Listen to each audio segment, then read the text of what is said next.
Universidad Nacional Abierta y a Distancia. Escuela de Ciencia Básicas, Tecnología e Ingenierías. Programas Ingeniería Electrónica y Telecomunicaciones. José Luis Matallana Castellanos. Código 13 72 44 02, Juan David Velázquez. Grupo 29 90 08 5. Análisis de la creación de circuitos integrados fase 1. Microelectrónica, 29 90 08. 2015, 2, fecha. 21 de septiembre de 2015. Resumen. Esta actividad busca relacionar al lector con los temas tratados en la primera unidad del curso Microelectrónica, desde donde abordaremos el tema Introducción a la Microelectrónica. Iniciaremos la unidad con el tema Introducción a la Electrónica y Procesos de Fabricación. Luego abordaremos el tema Repaso de Electrónica Digital, continuaremos al recordar los conceptos de circuitos combinacionales, tema que dará paso a las tecnologías para la integración de circuitos. Por último trataremos el tema Dispositivos lógicos programables. Tabla de contenido. 1. Aspectos importantes y relevantes de las lecturas. 2. Discusión del caso de estudio. 3. Retroalimentaciones de los compañeros. 4. Conclusiones. 5. Referencias bibliográficas. 1. Aspectos importantes y relevantes de las lecturas.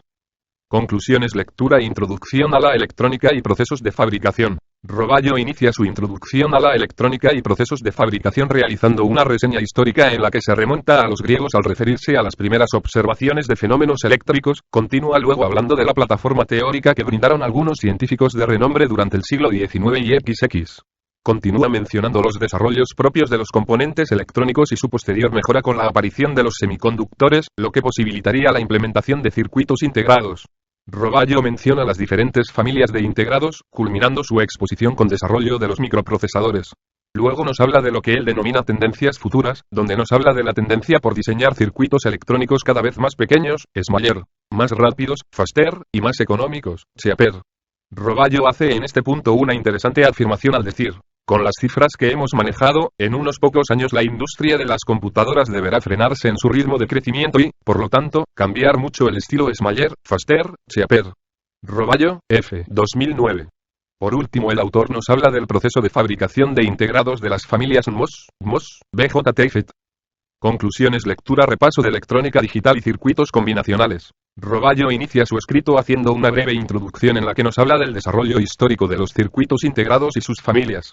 Luego nos habla de las compuertas lógicas, nos recuerda sus tablas de verdad y su representación gráfica, también nos recuerda su representación en el álgebra de Boole. Roballo habla de las familias RTL, DTL, TTL, MOS. Nos dice sus características y su comportamiento en el tiempo. Roballo aborda el tema de los circuitos combinacionales, aquí nos habla sobre circuitos sumadores, codificadores, decodificadores, multiplexores, demultiplexores, circuitos comparadores y culmina su exposición respecto a los combinacionales hablando de generadores y comprobadores de paridad. Continúa su repaso hablando de los circuitos secuenciales, nos recuerda el funcionamiento de los latches y los tipos de flip-flops. Luego nos habla de los registros, los contadores y concluye hablando de las máquinas de Moore y Mealy. Culmina su exposición hablando de los riesgos y azares referido al análisis transitorio de los circuitos digitales. Conclusiones. Lectura. Patente. El documento contiene la patente asignado por el Centro de Investigación David Sarnoff a los inventores Peter John Zanzucchi, Satyam Chugari Cherukuri, Sterling Edward Mkride. Básicamente consiste en un arreglo microelectrónico con pozos de dimensiones del orden de micras conectados a canales en un substrato que comunica con una estación para la dispensación y recolección de fluidos del arreglo y para mediciones de comportamiento electro-óptico de material en los pozos. La estación está conectada al aparato control por medio del control de flujo de fluido de los canales y pozos y recoge medidas del sustrato. Los elementos del arreglo son interdependientes y juntos pueden realizar una variedad de tareas en paralelo, por lo que los pozos del arreglo pueden ser variados dependiendo del análisis realizado. Plantea el documento que por ello es posible realizar diagnósticos paralelos de ADN-PCR, para pruebas inmunológicas en paralelo de anticuerpo y antígenos, y en la síntesis en paralelo de una serie de componentes químicos, una serie de péptidos o oligonucleótidos. Conclusiones. Lectura. El amplificador operacional y técnicas de diseño microelectrónico. Roballo inicia su exposición acerca del amplificador operacional presentando un resumen al lector de las características de dicho dispositivo. Nos habla inicialmente de la relación de salida en función de sus entradas, luego presenta el diagrama mediante el cual se representa un amplificador operacional, donde nos muestra sus terminales. Luego Roballo habla del comportamiento del amplificador operacional en corriente directa, para ello analiza su respuesta en lazo abierto y en lazo cerrado. Continúa su acercamiento a este dispositivo hablando del comportamiento en corriente alterna. El autor luego presenta las configuraciones típicas del amplificador operacional y sus relaciones de salida en función de entrada. Nos habla de los siguientes circuitos: comparador, seguidor, inversor, no inversor, sumador inversor, restador, integrador ideal, derivador ideal. Después de esta exposición, Roballo nos muestra aplicaciones del amplificador operacional para luego introducirnos en el análisis de su estructura interna, donde se detiene para revisar el circuito espejo de corriente. Roballo da un giro y nos introduce en el diseño de circuitos integrados en la microelectrónica, por ello habla de la división microelectrónica análoga y microelectrónica digital. Luego nos habla de los procesos de diseño N-UL, P-UL y UL gemelos. Es entonces cuando define las técnicas de diseño microelectrónico al decir: las técnicas de diseño no son más que unos procedimientos para desplazarnos a través de los diferentes niveles de jerarquía del circuito. Roballo, F. 2009. Y nos habla de los flujos de diseño top-down y bottom-up. Por último nos muestra el flujo de diseño, en donde nos presenta una interesante propuesta metodológica.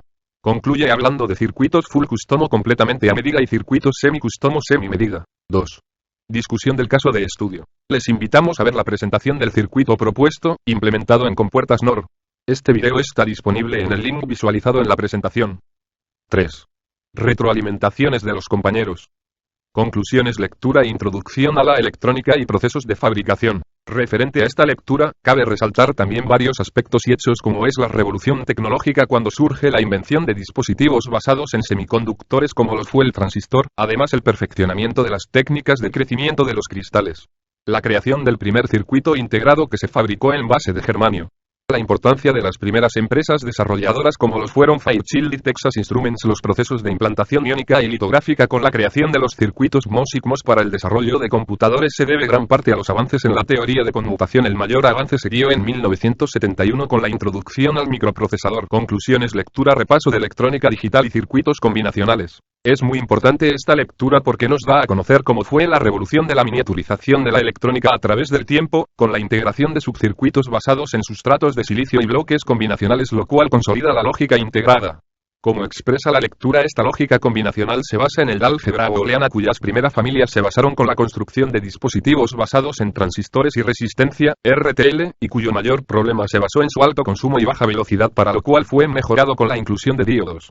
Creo que es de destacar la tecnología BIRMOS por el cambio significativo en el voltaje de 5V a 3V. Conclusiones: lectura patente. Cordial saludo compañeros, su aporte es pertinente. Cabe resaltar que el fluido de muestra microelectrónica genera un movimiento con la aplicación de campo eléctrico y la aplicación de elementos microscópicos hasta de nivel molecular son muy funcionales para análisis médicos, como lo que usted ha mencionado, estudio de ADN, además comportamiento proteínico y ensayos inmunológicos. El objetivo de esta investigación fue el descubrir el comportamiento de estas nanopartículas en diferentes procesos frente a diferentes procesos y condiciones con el fin de generar beneficios desde el campo de la tecnología a la medicina. 4.